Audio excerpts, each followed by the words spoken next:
आदमपुर के जरिए हरियाणा में अपनी राजनीतिक जमीन मजबूत करने की कवायद हर राजनीतिक दल की है। कुलदीप बिश्नोई जहां भारतीय जनता पार्टी की जीत को लेकर आश्वस्त हैं, तो वहीं कांग्रेस और इनेलो भी जोर आजमाइश में कोई कसर नहीं छोड़ने वाले। देखिए ये रिपोर्ट।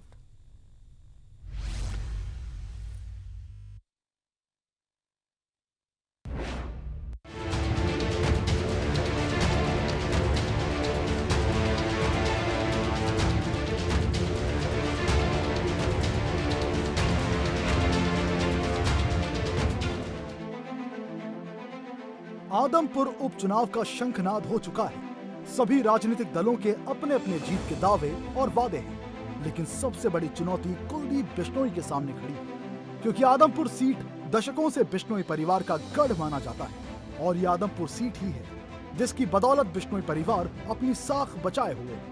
और ऐसी खबर है कि इस बार कुलदीप बिश्नोई अपने बेटे भव्य बिश्नोई को चुनावी मैदान में उतारने की तैयारी में है। इसको परिवारवाद नहीं मानता हूँ। एक डॉक्टर का बेटा डॉक्टर बन सकता है, एक वकील का बेटा वकील बन सकता है, तो एक राजनेता का बेटा राजनेता क्यों नहीं बन सकता। और हम तो वो तो खैर बाप ने हॉस्पिटल खोल लिया, बेटा डॉक्टर बन जाता है। हम चुनाव लड़के जा रहे हैं। We are not nominated, we are getting elected. विपक्षी दल का कोई भी आता है, आदमपुर के लोग उनको चूरमा खिलाएंगे, दूध पिलाएंगे, लेकिन वोट हमेशा चौधरी भजनलाल परिवार को आशीर्वाद लोगों ने, आदमपुर के लोगों ने दिया है। आगे भी ऐसे ही रहेगा। दोनों पिता पुत्र अपनी जीत को लेकर भले आश्वस्त दिख रहे हैं, लेकिन चुनौतियां भी कम नहीं हैं। इस चुनाव के जरिए कांग्रेस ये साबित करने का कोई भी मौका नहीं छोड़ेगी कि आदमपुर की जनता सिर्फ कुलदीप बिश्नोई की नहीं।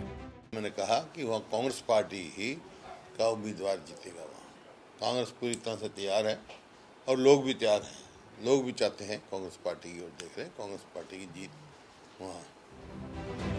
कांग्रेस इस चुनाव में इसलिए भी जोर लगा रही है क्योंकि कुलदीप बिश्नोई कांग्रेस के टिकट पर यहां से चुनाव जीत कर आए थे, लेकिन अंदरूनी कलह की वजह से 1 महीने पहले पाला बदल गया और अब बीजेपी के हो गए। हालांकि बीजेपी दावा कर रही है कि आदमपुर की जनता बिश्नोई परिवार और बीजेपी के साथ है। प्रदेश में अपनी राजनीतिक जमीन खो चुकी इनेलो के लिए आदमपुर उपचुनाव एक बेहतर मौका है और इसे इनेलो भी बेहतर तरीके से समझती है।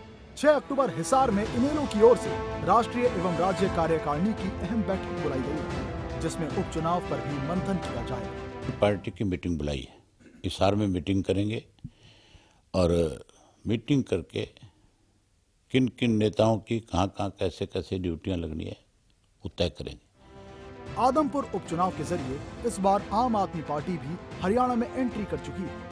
अभी कुछ दिनों पहले अरविंद केजरीवाल 2 दिनों के लिए दौरे पर रहे हैं और लोगों से अपने लिए वोट की अपील की थी। चुनावी मौसम है, लिहाजा सभी दलों के जीत के दावे होंगे, लेकिन आखिरी फैसला जनता के हाथ में होता है, जिसका खुलासा 3 नवंबर को वोटिंग के बाद 6 तारीख को नतीजे से होगा। ब्यूरो रिपोर्ट, सूर्य समाचार।